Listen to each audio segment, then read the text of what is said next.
Selangor Kuala Langat Telok பங்லிமா காராங் Jalan Waja பகுதியில் நேற்று முன்தினம் மாலை நடந்த கலவர சம்பவத்தில் ஈடுபட்டதாக நம்பப்படும் 39 முதல் 45 வயதுக்கு உட்பட்ட 3 பேரை காவல்துறையினர் கைது செய்தனர்.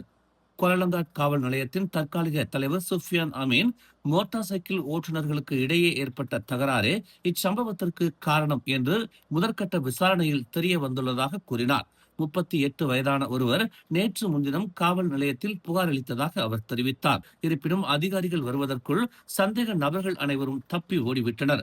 அதன் பிறகு மேற்கொள்ளப்பட்ட விசாரணையை தொடர்ந்து காவல்துறை அந்த 3 பேரையும் கைது செய்து பல பொருட்களை பறிமுதல் செய்ததாக சூஃபியான் தெரிவித்துள்ளார்.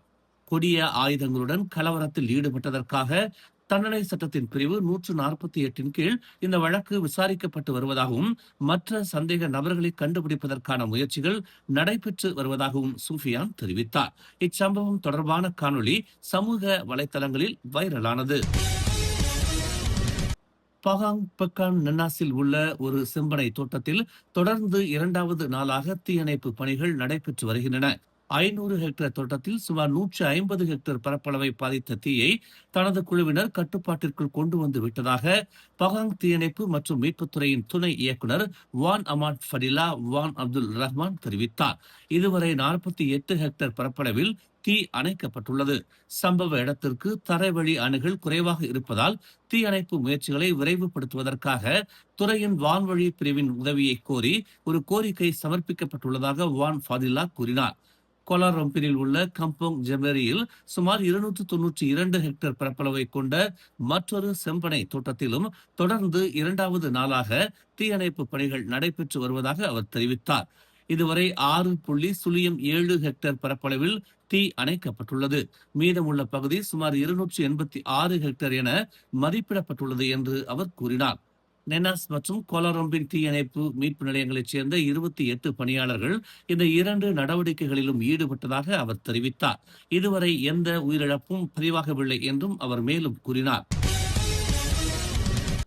பேரா தெலுக்கிந்தான் சிம்பாங் எம்பாட் பெர்மாத்தாங் பெலாந்தோக் பகுதியில் ஒரு வீட்டிற்கு அருகிலுள்ள வடிகால் குளத்தில் நேற்று மயக்க நிலையில் கண்டெடுக்கப்பட்ட 3 வயது சிறுமி உயிரிழந்தார்.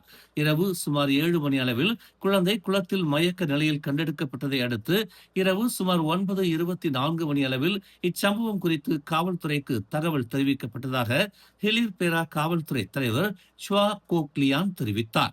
அவசர சிகிச்சைக்காக குழந்தை தெலுக்கிந்தான் மருத்துவமனைக்கு கொண்டு செல்லப்பட்டது. ஆனால் அங்கு குழந்தை இறந்து விட்டதாக அறிவிக்கப்பட்டது என்று அவர் கூறினார். அந்த குளத்தில் தடுப்புகள் அல்லது மூடிகள் போன்ற பாதுகாப்பு அம்சங்கள் எதுவும் இல்லை என்றும் அது சுமார் 4 அடி ஆழம் இருக்கும் என்றும் மதிப்பிடப்பட்டுள்ளதாகவும் சுவா கூறினார். இதுவரை எந்த குற்ற செயலும் கண்டறியப்படவில்லை. மேலும் மரணத்திற்கான சரியான காரணத்தை தீர்மானிக்க பிரேத பரிசோதனை அறிக்கைக்காக காத்திருப்பது உட்பட விசாரணைகள் தொடர்கின்றன என்று அவர் கூறினார்.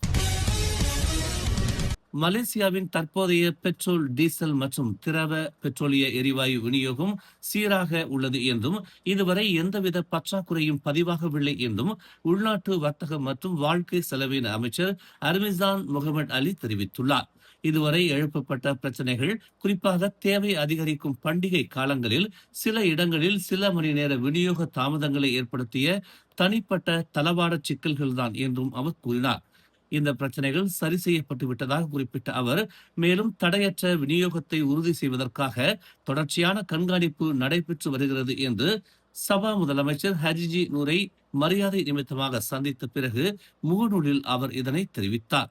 எரிபொருள் கையிருப்பு போதுமானதாக இருப்பதால் பொதுமக்கள் பீதியுடன் பொருட்களை வாங்க வேண்டாம் என்றும் அர்மிசான் கேட்டுக்கொண்டார். மேலும் சிறப்பு அனுமதி இல்லாமல் வாகன தொட்டிகளுக்கு வெளியே எரிபொருளை விற்பனை செய்வதும் நிரப்புவதும் ஒரு குற்றம் என்றும் பொதுமக்களுக்கு நினைவூட்ட விரும்புவதாக அவர் தெரிவித்தார். நேற்று பாசிர் மாஸ் கம்போங் லத்தியில் சுமார் 4 ஹெக்டேர் பரப்பளவில் பரவிய புதர் மற்றும் புல் தீயை கட்டுப்படுத்தியதன் மூலம் தீயணைப்பு மற்றும் மீட்புத் துறையினர் ஒரு பள்ளி உட்பட 40க்கும் மேற்பட்ட இடங்களை காப்பாற்றினர்.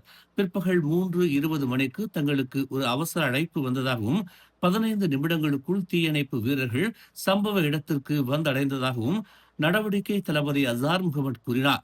இந்த தீயானது சுமார் 4 ஹெக்டேர் பரப்பளவில் புதர் மற்றும் காய்ந்த புற்களில் பரவி இருந்தது. அது அருகில் உள்ள குடியிருப்பு பகுதிகள் மற்றும் ஒரு மத பள்ளியை நோக்கியும் பரவி இருந்தது. தீயணைப்பு வீரர்களின் விரைவான நடவடிக்கையால் பல குடியிருப்பு பகுதிகளில் உள்ள வீடுகளுக்கு தீ பரவாமல் தடுக்கப்பட்டதாக அவர் கூறினார். மாலை 5 மணிக்கு தீ கட்டுக்குள் கொண்டு வரப்பட்டதாகவும் இரவு 8 மணிக்கு மீட்புப் பணி முழுமையாக நிறைவடைந்ததாகவும் அசாத் தெரிவித்தார். சிக் அருகே உள்ள கம்போங் தஞ்சோங் ஜனாரி என்ற இடத்தில் சுங்கைமுடா ஆற்றில் 8 வயது சிறுவன் ஒருவன் நீரில் மூழ்கி உயிரிழந்தான். கோத்தா புகிட் பள்ளி மாணவரான முகமது ஃபதா சைஃபால் என்ற அந்த சிறுவன் மாலை 4:30 மணி அளவில் தனது நண்பர்களுடன் ஆற்றுக்கு சென்ற நிலையில் தண்ணீரில் குதித்த சிறிது நேரத்திலேயே நீரில் மூழ்கி உயிரிழந்திருக்கலாம் என்று நம்பப்படுகிறது. மாலை 5 மணி அளவில் நீரில் மூழ்கி மயக்கமடைந்த நிலையில் சிறுவன் கண்டெடுக்கப்பட்டான். சுகாதார அமைச்சின் பணியாளர்கள் சிறுவன் சம்பவ இடத்திலேயே இறந்து விட்டதாக அறிவித்தனர். சிறுவனது உடல் பிரேத பரிசோதனைக்காக சிக் மருத்துவமனைக்கு அனுப்பப்பட்டது. இந்த வழக்கு திடீர் மரணம் என வகைப்படுத்தப்பட்டுள்ளது. மேலும் செய்திகளை தெரிந்து கொள்ள தமிழ் மலர் இணையதளம், தமிழ் மலர் செயலி மற்றும் மலர் டிவி யூடியூப் சேனலை வலம் வாருங்கள். எங்களோடு இணைந்திருக்க மலர் டிவியை பதிவு செய்து கொள்ளுங்கள். உறவுகள் மகிழ்ந்திட விருப்பம் மற்றும் பகிர்வு சேவையை சொடுக்கிடுங்கள்.